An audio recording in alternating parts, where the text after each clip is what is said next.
So, Battlefield 1 has just turned 1 year old today, October 21st, 2016. We got our very first World War I Battlefield title. So in this video, let's take a look at Battlefield 1's timeline.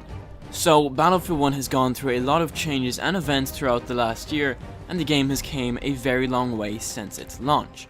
After the first week or two, people were already complaining that the game was boring and lacking content. Well, the first DLC we got for the game was Giant's Shadow, a multiplayer map back in December, which was based off one of the missions from the campaign. A very fun map to play, but now it's not a lot of people's favorites from when it launched back in 2016.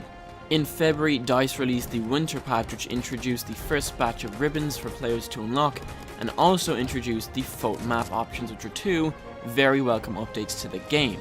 The following month in March, we then got our very first expansion pack for Battlefield 1, They Shall Not Pass, which brought 4 brand new maps and an abundance of new weapons. The DLC also brought one of the most popular game modes, which is Frontlines, a mix of Conquest and Rush.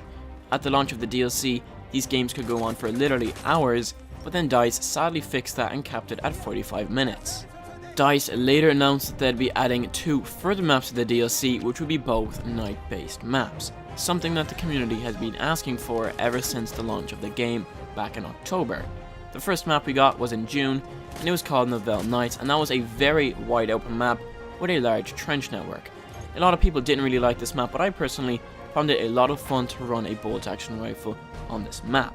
The second night map we got was called Priest Tahua, and this was an urban map. Most people, including myself, would rather this map over Novell Nights, but these two maps were a great addition to the game, and a lot of people had been asking for night maps. For the first time in Battlefield's history, we got a community test environment on both the PlayStation 4 and the Xbox One. August 2nd, players on both platforms could gain access to the Battlefield 1 CTE and test out the new maps and weapons for themselves. Now, DICE actually updates the PS4, PC, Xbox One all at the same time now, which is great as it allows all players to give their feedback back at the same time to DICE. Most recently, in the Battlefield 1 CTE, we have received the new maps and weapons from the upcoming DLC Turning Tides, and we have just got a lot of information about that DLC, which half is launching in December, and the other half launching in January. So, I do have a video linked in the video description, updating you guys with all of the information you need to know about the Turning Tides DLC.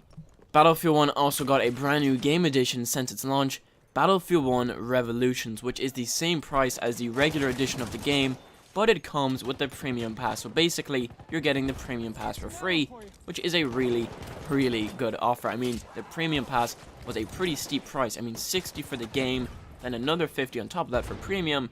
I mean, you could almost buy 2 games for that price. So the Revolutions edition is a very good offer. So guys, if you've not picked up Battlefield 1 yet, the Revolutions edition would probably be the best edition to go with.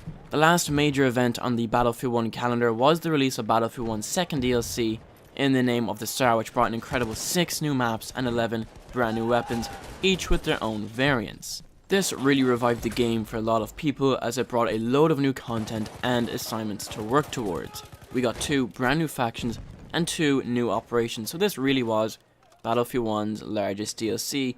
Now, I don't think we're going to be getting one much bigger than this, but let's just hope that the Apocalypse DLC will be just as amazing as In the Name of the Star.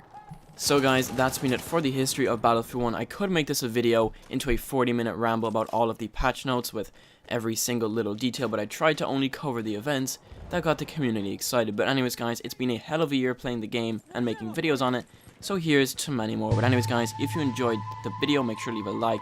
Thank you so much for watching. Hope you're having an awesome day, and I'll see you in the next Battlefield video.